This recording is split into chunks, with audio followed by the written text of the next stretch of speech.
কাব্যের নায়ক শুধু তুমিই হবে। আর সেটা লিখতে হলে তোমার আগে নিতে হবে সিদ্ধান্ত। যারা সিদ্ধান্ত নিতে পারবে তারাই এগিয়ে যাবে, আর সারা সিদ্ধান্ত না নিয়ে এদিক সেদিক খালি ঘুরবে, তারা ভালো করতে পারবে না।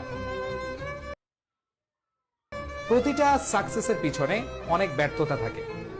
তোমার সাকসেসের পিছনে যারা অ্যাডমিশন টেস্ট দেয়, যারা বিশ্ববিদ্যালয়ে ভর্তি পরীক্ষা দেয়, তাদের সাকসেসের পেছনের রহস্যটা কি?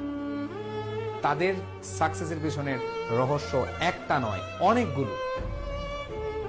দিনরাত পরিশ্রম করলাম, দিনরাত পড়াশোনা করলাম, চান্স হয়ে যাবে না।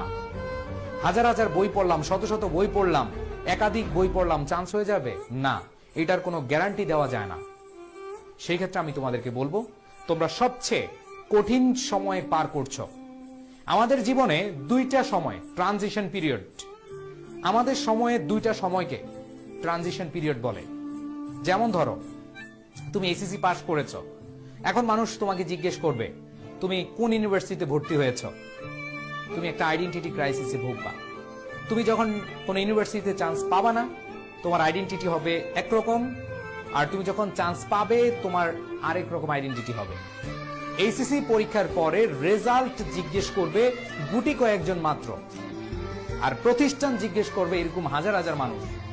এমনও হবে কবরে দেখবা কবরস্থানে লেখা থাকে এলএলবি এলএলএম, মরহুম জনাব অমুক এলএলবি এলএলএম ঢাবি, এরকম দেখবা অনেক নেম প্লেট থাকে। বাট কখনো ওই নেম প্লেটে লেখা থাকবে না 2022 সালে এ প্লাস প্রাপ্ত। তোমরা কি কখনো দেখেছো? দেখোনি। বিষয়টা একটু মনোযোগ দিয়ে শোনো যে ভাইয়া, আমাদের জীবনে স্টাডি লাইফে, শিক্ষা জীবনে আমাদের দুইটা পিরিয়ড রয়েছে। নাম্বার 1 এইচএসসির পরে অ্যাডমিশন, দ্যাট মিন্স কোন ইউনিভার্সিটি তুমি ভর্তি হয়েছ, কোন সাবজেক্টে তুমি ভর্তি হয়েছ। আর লাইফের আরেকটা ট্রানজিশন পিরিয়ড আছে, সেটা হচ্ছে তুমি যখন ইউনিভার্সিটি পরীক্ষা মানে সবগুলো শেষ করে, পড়াশোনা শেষ করে তুমি যখন চাকরি খুঁজবে, তখন বলবে বাবা তুমি কোন জায়গায় চাকরি করো, তুমি কোথায় আছো। এই দুইটা ট্রানজিশন পিরিয়ডে যারা শুট করতে পারবে, যারা সাকসেস হবে, তাদের লাইফটা সাকসেসফুল। আমি যদি একটু ব্যতিক্রম বলে থাকি, তোমরা প্রমাণ করে দেখাও যে ভাইয়া এর বাইরে কিছু আছে কিনা। বলবো যারা ভালো স্টুডেন্ট, যারা ভালো পড়াশোনা করে, তাদের সকলের ক্ষেত্রে বলবো লাইফের দুইটা ট্রানজিশন পিরিয়ড।